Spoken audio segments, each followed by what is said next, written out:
नमस्कार मित्रांनो, the Rakhi Sawant show मध्ये तुमचं सगळ्यांचं मनपूर्वक आणि सहर्ष स्वागत. अरे रे, हा राखी सावंत शो नाही, हा तर बिग बॉस मराठी सीझन 6 आहे. मित्रांनो, आजच्या भाऊच्या धक्क्यावरती रितेश भाऊने द राखी सावंत शोचा चांगलाच पर्दाफाश केलाय. मित्रांनो, ज्या पद्धतीने या आठवड्यामध्ये राखी सावंतने जो काही स्क्रिप्टेड शो केला होता संकेत आणि रेवाला घेऊन, तर त्याचा चांगलाच पर्दाफाश इथे रितेश भाऊने केलाय. राखी सावंतची इथे चांगली शाळा घेतली, की या शोला तुम्ही स्क्रिप्टेड शो करू नका. मी तुम्हाला लास्ट भाऊच्या धक्क्यावरती देखील वॉर्निंग दिली होती, की अशा प्रकारे तुम्ही काहीही करू नका. हा एक रियालिटी शो आहे. याला तुम्ही स्क्रिप्टेड बनवू नका. मित्रांनो, सचिन भाऊ, राखी, प्राजक्ता यांनी जो काही स्क्रिप्टेड ड्रामा तयार केला होता, त्यावेळी रितेश देशमुख यांनी या तिघांचीही चांगलीच कानउघडणी केली होती. विशेष करून सचिन भाऊची जबरदस्त कानउघडणी केली होती.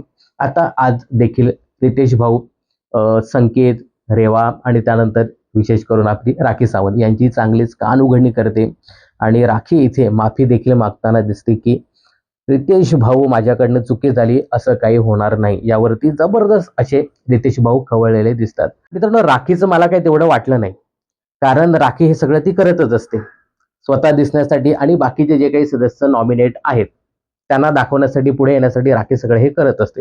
मला इथे ना संकेतचं थोडंसं वाईट वाटलं आणि थोडासा रागही मला आला होता संकेतचा. त्याचं कारण असं, संकेत हा वाईल्ड कार्ड म्हणून बिग बॉसच्या घरामध्ये आलाय. पूर्वी जे काही घडलं 50 दिवसात ते त्याने सगळं बघितलंय आणि विशेष करून तो स्क्रिप्टेड शो.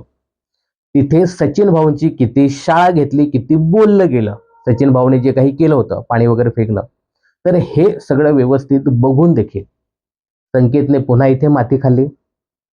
सचिन भाऊने तर ग्लासभरच पाणी टाकलं. हा अख्खाचा अख्खा बादली घेऊन आला आणि त्या राखीवरती पाणी टाकलं. म्हणजे एवढं झाप झापलं होतं तेव्हा सचिन भाऊला. हे सगळं डोळ्यासमोर असताना देखील संकेतने इथे माती का खाल्ली? का असतं माहितीये का? बिग बॉस सारखा शो आहे ना, याला सतत बोललं जातं की हा स्क्रिप्टेड शो आहे. इथे स्क्रिप्ट दिली जाते. इथे लोकांना सांगितलं जातं की तुम्ही असं करा, तसं करा, लव्ह अँगल करा, प्रेम प्रकरण करा, याला मारा, त्याला मारा, याला शिव्या घाला, त्याला शिव्या घाला, असे बोला, तसे बोला. असं बिग बॉसच्या घरातील त्या कंटेस्टंटला सांगितलं जातं मेकर्सकडनं. असं सतत आपण ऐकत पाहत आलो आहे. त्यामुळे रितेश भाऊ आहे ना, हे सतत सांगत असतात की हा अशा प्रकारचा स्क्रिप्टेड शो नाही. हा एक रियालिटी शो आहे. इथे जे काही तुम्ही करता ते आम्ही दाखवतो. गेल्या वेळी रितेश भाऊ तेच सांगण्याचा प्रयत्न करत होते, की ह्याला तुम्ही स्क्रिप्टेड शो करू नका. तेव्हा चांगली शाळा घेतली आणि परत तेच राखी आणि इतर सदस्यांनी केलं. तर त्यामुळे त्यांची शाळा तर होणारच होती. आणि मित्रांनो, राखी ज्या पद्धतीने माफी वगैरे मागत होती ना, की माझ्याकडनं रितेश भाऊ ही खूप मोठी चूक झाली, मला माफ करा. रितेश भाऊ बोलले, की आता नाही, आता बस झालं, डोक्यावरनं पाणी चाललंय.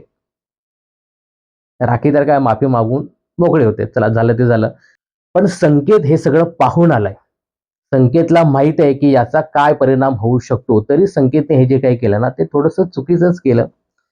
आता याच्यावरनं संकेत, राखी आणि रेवाची चांगलीच कान उघडणी भाऊने केलेली आहे. ती व्हायलाच पाहिजेत होती.